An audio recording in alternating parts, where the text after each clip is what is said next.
Eh. Huwag ka muna. Parinig mo yung kunot na yan. Dito may mali Joel rito sa ano, pressure. Tingnan rito. Hindi na normal yung pressure ng high pressure nito. Pumapalo na ng 200 mahigit yung pressure ng high pressure niya. High side niya, mataas ang pressure niyan. Dapat mga 180 lang dapat yan. So nagkakaroon ng ingay yung compressor. Yung suction niya mababa. So try ko muna ito pababain at titingnan ko rito. Pag ito bumaba, naapektuhan yung lamig nito. So unahin ko muna yung sobrang high pressure nito. Magbabawas muna ako ng preyon dito. Titingnan ko kung mawawala yung ingay na yan, kung naririnig yung ingay na yan. Ito pa yung may-ari nito. Ito yung sinasabi kong taga Pangasinan Nicolas, Vice Mayor ng Pangasinan Nicolas.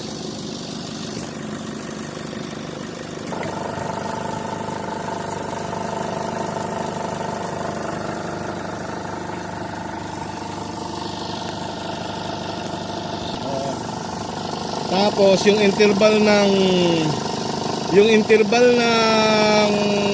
pag-automatic nito mas mabilis, pero sagad na yung thermostat niya ron. Napakinggan mo, naririnig. Ayun, ganun kabilis ang ingay. Hayaan mo munang pagbalik. Ayan yung ingay na yun. Tapos yung pressure dito pumapalo ng 200 mahigit. So ngayon, try kong bawasan yan. Titingnan ko kung magbabago yung ingay.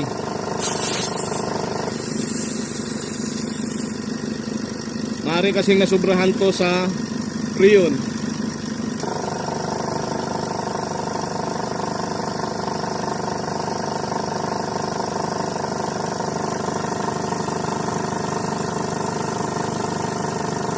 Pero dito tayo magbawas sa ano. Sa suction tayo magbabawas, ha.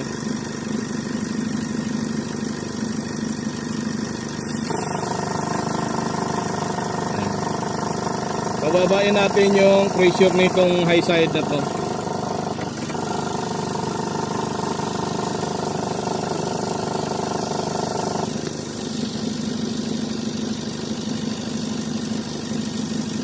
Sana lang yung lamig mag-maintain. Kasi pag ito bumaba ang preyon at ang lamig nagbago, so kailangan na magpalit ng compressor nito. Kung wala lang sanang ingay, okay lang, kaso maingay siya eh. Siguro dahil sa sobrang pressure.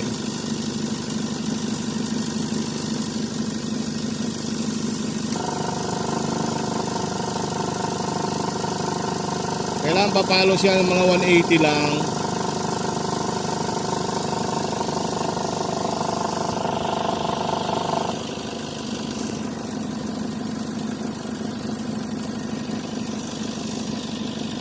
Taasan mo yung hangin. Taasan mo 5.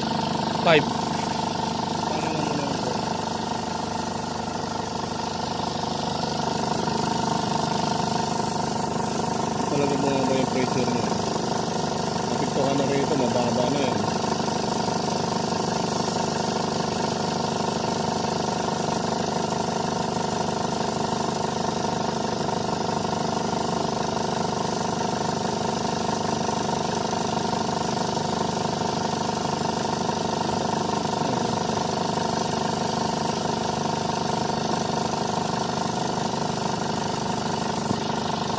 Pressure. Nasa automated yan. Automated yan.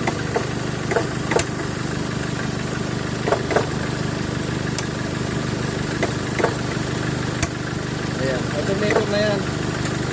Puli lang yan.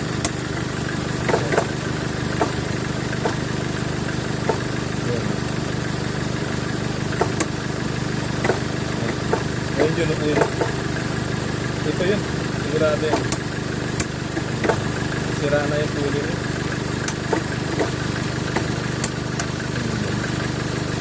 Yan ang mabigat ang problema niya. Kaya dalawa nga yan, isang sa pulley ng ano, isang sa compressor. Sa compressor, okay na sa compressor. 25. Tingnan mo yung lamig doon, Joel, na kung katulad pa dati. Ayan o. Kung ipitik yung built eh.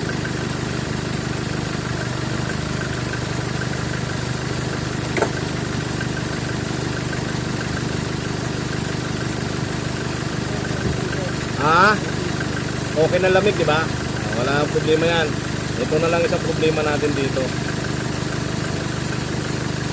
Sana mayroon ako. Yung cold ko naman dyan, hindi naman ganyan. Umitin.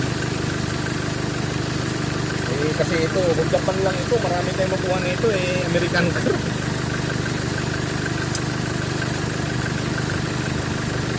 Hindi ko nakita, may pitik talaga. Minsan wala, minsan mayroon. Yung sinasabi ko na civil protection. Oo, sikan ano yan, problema niya. Yan yung pangalawang problema niya. Dito makikita mo yung belt bila pipitik pagka nagkakaroon ng lock eh. Yung belt nakikita yan. No? Oo, nakikita po yung pitik. Ayun o, yung pitik na yun, ayun o. Tumatalon ano. Talon. Ito yan, may po. At saka bukod doon sa talon, mayroon siyang pitik na parang ginanon. Ayun, ayun o. Tapos mayroon pa bukod dyan. Talaga yun. Ayun ang problema dyan. 35. So ito na po ngayon siya. Napalitan na namin ng pulley ng alternator. So far wala pang tunog. Ngayon Joel, aircon mo. Nawala na yung tunog. Nawala na yung tunog ng pulley na yan. Yan yung pulley na yan ng alternator. Tahimik na.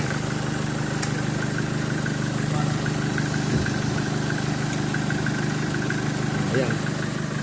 Tahimik na ngayon, Joel. Ngayon dyan, i-revolution ng kaunti. Nawala na yung pitik-pitik nyo. Wala. Oo. Kasi tik. Tik. Yun. Pag nag-stack up yun, o doon sa loob, mayroon siyang, may ikot siya na umiigas, doon tumutunog. Sige. Sige. Sige. Sige. Ay, nakisama siya. Thank you.